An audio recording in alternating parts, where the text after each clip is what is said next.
Shri Radhe Krishna. I hope आप सब बहुत अच्छी होंगी। चलिए आज मैं आपको बताने वाली हूँ रक्षाबंधन के बारे में कि ये क्यों मनाया जाता है और इसकी शुरुआत कैसे हुई थी और इसे कैसे मनाना चाहिए। तो यहाँ पर मैं सबसे पहले आपको बताऊंगी कि रक्षाबंधन जो होता है ये दो शब्दों से मिलकर बना है, एक रक्षा और एक बंधन। रक्षा मीन्स किसी की रक्षा का यहाँ पर वचन लिया जाता है और बंधन मीन्स गांठ। तो यहाँ पर क्या होता है कि आपको जो भाई होता है, भाई बहन का बहुत ही प्रचलित त्यौहार है। भाई और बहन जो होते हैं उनके प्यार का प्रतीक माना जाता है ये त्यौहार, और हमारे भारत में बहुत प्रसिद्ध है ये त्यौहार भाई बहनों के लिए। तो यहाँ पर भाई बहनों की बात नहीं, यहाँ पर आप सगे भाई बहन है तो भी मान सकते हो। यहाँ पर अगर कोई बाहर का भी व्यक्ति है वो मानता है कि ये हमारी बहन है तो वो बहन भी उस भाई को राखी बांध सकती है, वो भी उसकी रक्षा का वचन ले सकता है। तो यहाँ पर हमारे भारत की संस्कृति तो वैसे ही बहुत प्रसिद्ध है पूरे क्या कहते हैं संसार में। तो यहाँ पर इसलिए ये त्यौहार को बहुत खास माना जाता है कि रक्षाबंधन का यहाँ पर खास महत्व है। पर आप ये सोचते होंगे कि आप इतने सालों से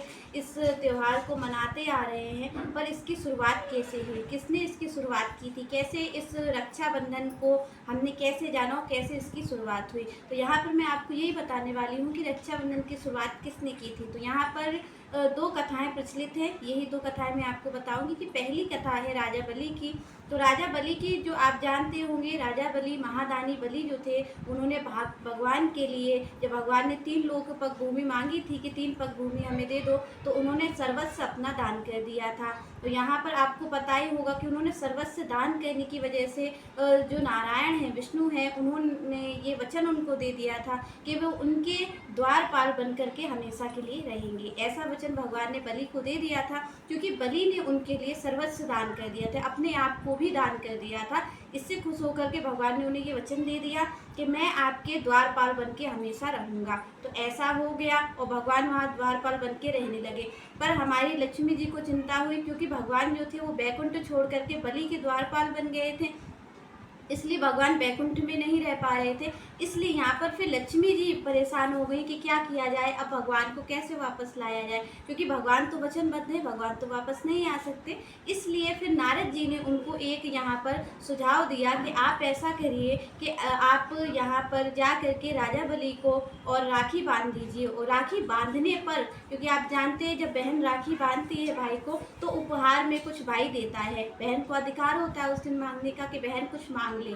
तो नारद जी ने कहा कि जब आपको मांगने का अवसर आए तो आप कृष्ण जी को ही मांग लेना, आप नारायण को ही मांग लेना, इससे नारायण वापस भी आ जाएंगे और नारायण का वचन भी नहीं टूटेगा। तो यहाँ पर फिर लक्ष्मी जी ने ऐसा ही किया। लक्ष्मी जी बलि जी के पास गई और वहाँ पर बलि जी को अपना भाई मान करके उनको राखी बांध दी। तब बलि जी ने कहा कि आपको क्या चाहिए, तो उन्होंने नारायण को ही मांग लिया कि बैकुंठ में हम उनके बगैर, तुम्हारी जो बहन है वो बैकुंठ में अपने पति के बगैर कैसे रह पाएगी, तो हमें नारायण को ही आप दे दो, जिससे कि बैकुंठ में हमें अकेले ना रहना पड़े। तो बलि ने ऐसा ही किया, क्योंकि बलि उनके भाई बन चुके थे और बलि भी वचनबद्ध थे कि बहन जो मांगेगी उसको तो हमें देना ही पड़ेगा। तो यहाँ पर क्या कहते हैं, बलि जी ने लक्ष्मी जी को तुरंत ही यहाँ पर नारायण को वापस कर दिया और नारायण अपने बैकुंठ को चले गए। उसके बाद भी भगवान ने ये वचन दे दिया बलि को कि वो नित्य उनको दर्शन देने के लिए आएंगे और अपने बैकुंठ चले जाएंगे। एक तो ये कथा प्रचलित है रक्षाबंधन की, ऐसे शुरुआत हुई रक्षाबंधन की। और दूसरी कथा प्रचलित है महाभारत से।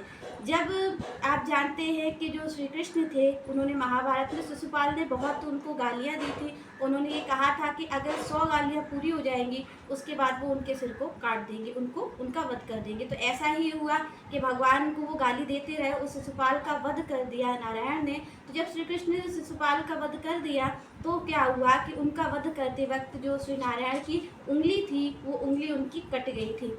उनकी उंगली कटी देख करके द्रौपदी जो थी, द्रौपदी को चिंता हुई और द्रौपदी ने क्या किया, अपना वस्त्र फाड़ करके तुरंत भगवान की उंगली में बांध दिया। तो यहाँ पर भगवान की रक्षा के लिए द्रौपदी ने सोचा, तो भगवान ने उनको अपनी बहन मान लिया, उन्होंने अपना भाई मान करके उनकी उंगली की रक्षा की, क्योंकि भगवान को चोट लग गई थी। तो यहाँ पर उन्होंने जब वस्त्र बांध दिया काट करके, तो भगवान ने भी ये संकल्प मन ही मन ले लिया कि आज द्रौपदी ने भाई मान करके मेरी रक्षा की है, और यहाँ पर जब द्रौपदी को जरूरत पड़ेगी तो मैं इसकी रक्षा के लिए भी खड़ा होऊंगा। तो आपको पता है जब दुशासन ने चीर हरण किया द्रौपदी का, तो भगवान चीर बन करके ही भगवान उनकी रक्षा के लिए पहुँचे। जब दुशासन ने साड़ी साड़ी खींची थी द्रौपदी की। महाभारत में आपको पता ही होगा जिस कारण युद्ध हुआ इतना बड़ा। तो जब दुशासन ने चीर खींचा तो भगवान उनकी रक्षा के लिए, अपनी बहन की रक्षा के लिए, द्रौपदी की रक्षा के लिए कृष्ण स्वयं चीर के रूप में प्रकट हो गए। और प्रकट हो करके उस साड़ी को इतने सारे लोग खींचने में लगे, फिर भी क्या कहते हैं, द्रौपदी से वस्त्र को नहीं हटा पाए।